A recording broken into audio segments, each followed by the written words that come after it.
ایک دفعہ کا ذکر ہے کہ ایک مشہور اور امیر شہر میں زید نام کا ایک نوجوان رہتا تھا۔ زید کے پاس سب کچھ تھا، اچھا گھر، بہترین لباس اور دنیا کی ہر آسائش، مگر اس سب کے باوجود اس کے دل میں ہمیشہ ایک بے سکونی رہتی تھی۔ اسے لگتا تھا کہ اس کی زندگی میں کوئی کمی ہے۔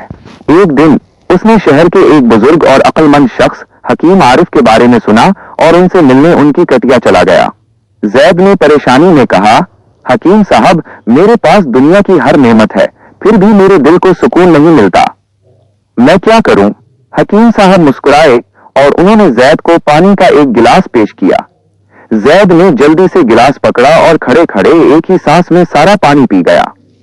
حکیم صاحب نے یہ دیکھ کر کہا، زید، تمہارے سوال کا جواب اس پانی پینے کے طریقے میں ہی چھپا ہے۔ تم نے پانی کھڑے ہو کر بغیر بسم اللہ پڑھے اور ایک ہی سانس میں پی لیا۔ تم نے پانی تو پی لیا مگر سنت کو چھوڑ دیا۔ زید حیران ہوا، مگر حکیم صاحب، اس کا میرے دل کے سکون سے کیا تعلق؟ حکیم صاحب نے نرم آواز میں سمجھایا، ہمارے پیارے نبی صلی اللہ علیہ وسلم کی ہر سنت میں اللہ نے ہر طرح کی شفا اور سکون رکھا ہے۔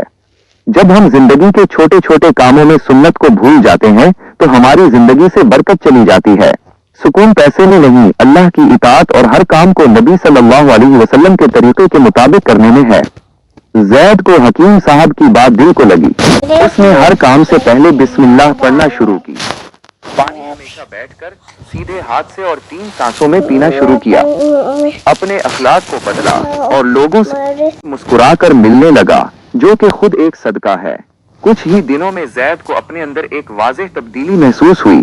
اس کا دل ہر وقت پرسکون رہتا تھا اور دنیا کی ہر چیز اسے حسین لگنے لگی تھی۔ اسے سمجھ آ گیا تھا کہ اصلی امیری مال و دولت میں نہیں بلکہ سنتی رسول صلی اللہ علیہ وسلم پر چلنے میں ہے۔